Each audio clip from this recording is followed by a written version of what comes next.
देखिए, मैं आपसे एक अर्ज करूं कि जो पार्टी के अंदर पीटीआई की पॉलिटिकल एलिमेंट है वो अभी भी सेन बात कर रहा है, अभी भी सैनिटी प्रिवेल कर रही है उनमें। लेकिन चूंकि खान साहब और उनके इर्द गिर्द जो लोग हैं वो एक अलग सोच रखते हैं, उन्होंने खान साहब का बुत जो है वो इतना बड़ा बना दिया है जो उनके कद से भी बुलंद है, इसलिए वो उनको कभी सही मशवरा नहीं देंगे, बल्कि ना सिर्फ उनकी हाँ में हाँ मिलाते हैं बल्कि जो भी वो इरशाद फरमाते हैं उसको क्या दर्जा देते हैं मैं इसके बारे में भी रायज़नी करना नहीं चाहता हूँ। और उन्होंने ही खान साहब को इस अंजाम तक पहुँचाया है। जो पार्टी के पॉलिटिकल एलिमेंट्स हैं, जो सेन एलिमेंट्स हैं, वो अभी भी कह रहे हैं कि आप ऐसा कीजिए, ये तहलील करने के मामले में जल्दबाजी का मुजाहरा ना करें, इसकी टाइमिंग ऐसी कर लें कि लोगों के जो ऑलरेडी प्रोजेक्ट्स चल रहे हैं जिसमें अरबों रुपए लगा हुआ है वो कंप्लीशन की तरफ जा रहे हैं, उसको सबोटेज ना करें खान साहब, क्योंकि आप जब तहलील कर देंगे असेंबली तो ये मामला फिर किसी भी इंटरिम गवर्नमेंट के हाथ में चला जाएगा और उनके पार्टी अरकान के हाथों से निकल जाएगा। इसी तरह से एक बड़ी तादाद प्रोजेक्ट्स की है जो अप्रूव हो चुकी हुई है और उसकी एग्जीक्यूशन बाकी है। तो वो लोग ये मशवरा तो दे रहे हैं उनको, लेकिन जैसा मैंने कहा खान साहब उनकी तो सुनेंगे नहीं, खान साहब सुनेंगे उन्हीं की जिनकी सुनने के वो आदी।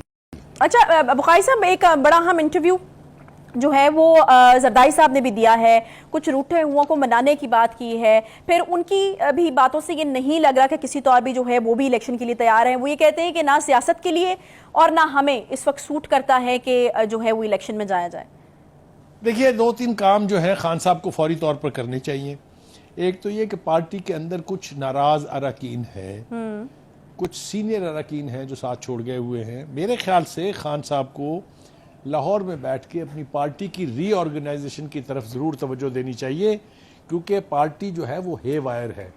अभी एक ख़ास तबका है जो उनके गिर्द मंडलाता है और बाकी के पार्टी के लोगों के साथ उनका रेपो, अंडरस्टैंडिंग और मिलना मिलाना उस तरह से नहीं है जिस तरह से हाँ बिल्कुल। ये बात बुखारी साहब बिल्कुल आपने पहले भी की थी। I think you missed it. मैं आपसे जानना ही चाही थी कि जरदारी साहब ने भी बड़ा इंपॉर्टेंट इंटरव्यू दिया है और उन्होंने कहा है कि कुछ लोग बहक गए थे, उनको वापस लाना है। फिर उन्होंने ये बड़ा कैटेगोरिकली कहा है कि इस वक्त ना हमें और ना ही सियासत को ये सूट करता है कि इलेक्शन कराए जाए। तो जरदारी साहब का स्टेटमेंट इसलिए भी इंपॉर्टेंट है क्योंकि हम देखते हैं जरदारी साहब जो हैं वो बड़ा कलीदी किरदार अदा करते हैं। अगर जो एक पॉइंट के ऊपर अगर चीज़ों में लेकर आना होता है, पीडीएम की अगर बात है, तो उनकी स्टेटमेंट से ऐसा लग रहा है कि इलेक्शन मुस्तकबिल करीब में तो नहीं होने जा रहे। बिल्कुल आपने ठीक निशानदेही की है। यकीनन आसिफ जरदारी साहब जो हैं वो चूँकि सियासत के खिलाड़ी हैं, क्योंकि उन्होंने 2-3 मौके के ऊपर बहुत कमाल का यानी काम किया है। ख़ास तौर से जब बेनज़ीर भुट्टो साहबा की शहादत हुई थी तो उसके बाद पाकिस्तान खबर का नारा मेरे ख्याल से तारीख़ का हिस्सा है। It will go down deep into the history memory lane और पाकिस्तान को यकजा रखने में इसका बहुत बड़ा किरदार था। उसके बाद उन्होंने इस हुकूमत से निजात के लिए, इमरान खान की हुकूमत से निजात के लिए पीडीएम की तश्कील में बहुत बड़ा रोल अदा किया उन्होंने और मौलाना फजल रहमान साहब ने और यकीनी तौर पे पीएमएलएन की लीडरशिप ने। फिर वो टूट गई थी अगर आपको याद हो, फिर उसके हिस्से बखरे दोबारा इकट्ठे करने में मौलाना फजल रहमान और आसिफ जरदारी साहब का बड़ा किरदार था।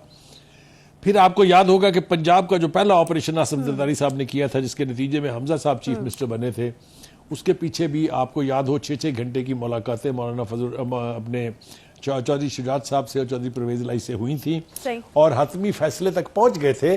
परवेज इलाही साहब ने दुआए खैर की, रात में मिठाइयां बांटी गई थी उसके ऊपर कि वो नून लीग के या दूसरे लफ्जों में पीडीएम के चीफ मिनिस्टर बनेंगे।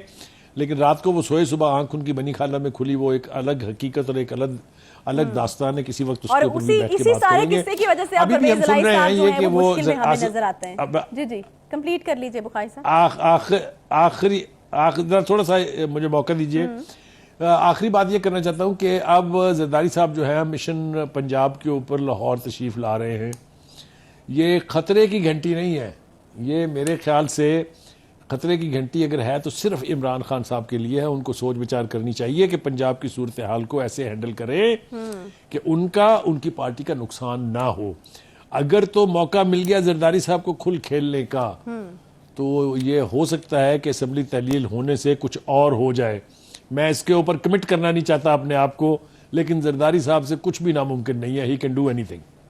देखिए, मैं आपसे एक अर्ज करूं कि जो पार्टी के अंदर पीटीआई की पॉलिटिकल एलिमेंट है वो अभी भी सेन बात कर रहा है, अभी भी सैनिटी प्रिवेल कर रही है उनमें, लेकिन चूंकि खान साहब और उनके इर्द गिर्द जो लोग हैं वो एक अलग सोच रखते हैं। उन्होंने खान साहब का बुत जो है वो इतना बड़ा बना दिया है जो उनके कद से भी बुलंद है, इसलिए वो उनको कभी सही मशवरा नहीं देंगे, बल्कि ना सिर्फ उनकी हाँ में हाँ मिलाते हैं बल्कि जो भी वो इरशाद फरमाते हैं उसको क्या दर्जा देते हैं मैं इसके बारे में भी रायज़नी करना नहीं चाहता हूँ। और उन्होंने ही खान साहब को इस अंजाम तक पहुँचाया है। जो पार्टी के पॉलिटिकल एलिमेंट्स हैं, जो सेन एलिमेंट्स हैं, वो अभी भी कह रहे हैं कि आप ऐसा कीजिए, ये तहलील करने के मामले में जल्दबाजी का मुजाहरा ना करें, इसकी टाइमिंग ऐसी कर लें कि लोगों के जो ऑलरेडी प्रोजेक्ट्स चल रहे हैं जिसमें अरबों रुपए लगा हुआ है वो कंप्लीशन की तरफ जा रहे हैं, उसको सबोटेज ना करें खान साहब, क्योंकि आप जब तहलील कर देंगे असेंबली तो ये मामला फिर किसी भी इंटरिम गवर्नमेंट के हाथ में चला जाएगा और उनके पार्टी अरकान के हाथों से निकल जाएगा। इसी तरह से एक बड़ी तादाद प्रोजेक्ट्स की है जो अप्रूव हो चुकी हुई है और उसकी एक्सिक्यूशन बाकी है। तो वो लोग ये मशवरा तो दे रहे हैं उनको, लेकिन जैसा मैंने कहा खान साहब उनकी तो सुनेंगे नहीं, खान साहब सुनेंगे उन्हीं की जिनकी सुनने के वो आदी।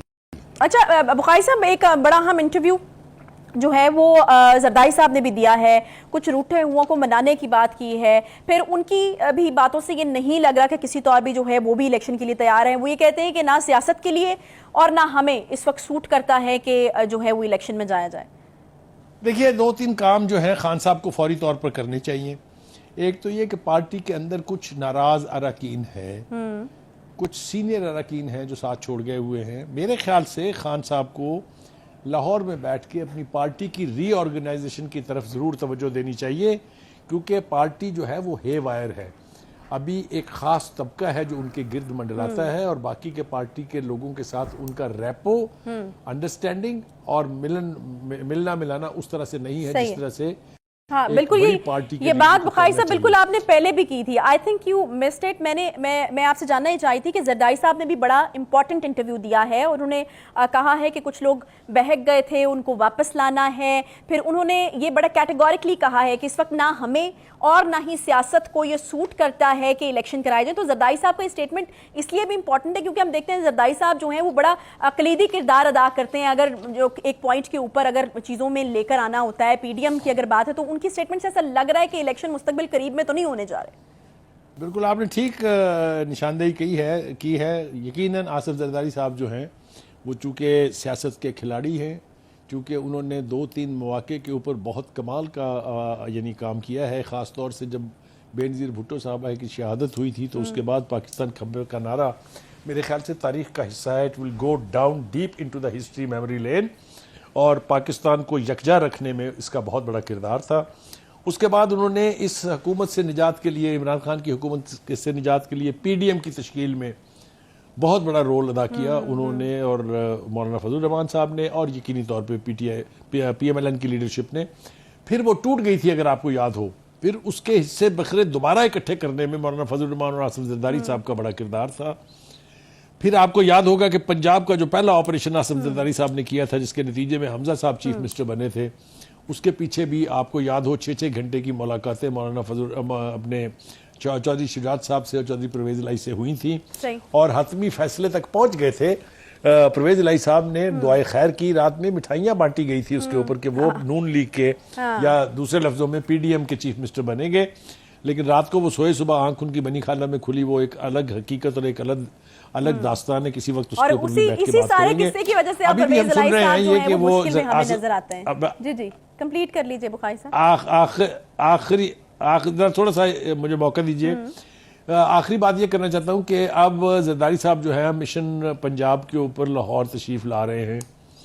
ये खतरे की घंटी नहीं है, ये मेरे ख्याल से खतरे की घंटी अगर है तो सिर्फ इमरान खान साहब के लिए है। उनको सोच विचार करनी चाहिए कि पंजाब की सूरत हाल को ऐसे हैंडल करें कि उनकी पार्टी का नुकसान ना हो। अगर तो मौका मिल गया जरदारी साहब को खुल खेलने का तो ये हो सकता है कि असेंबली तहलील होने से कुछ और हो जाए। मैं इसके ऊपर कमिट करना नहीं चाहता अपने आप को, लेकिन जरदारी साहब से कुछ भी नामुमकिन नहीं है। He can do anything. YouTube पर गूगली न्यूज देखने के लिए youtube.com की सर्च बार में गूगली न्यूज टीवी टाइप करें। गूगली न्यूज के पेज पर सुर्ख रंग के सब्सक्रिप्शन वाले बटन पर क्लिक करना ना भूलिए। YouTube पेज पर अपलोड होने वाली वीडियोस से बाखबर रहने के लिए बेल आइकन पर क्लिक कीजिए। आपको हर नई वीडियो के बारे में नोटिफिकेशन मौसूल हो जाएगा।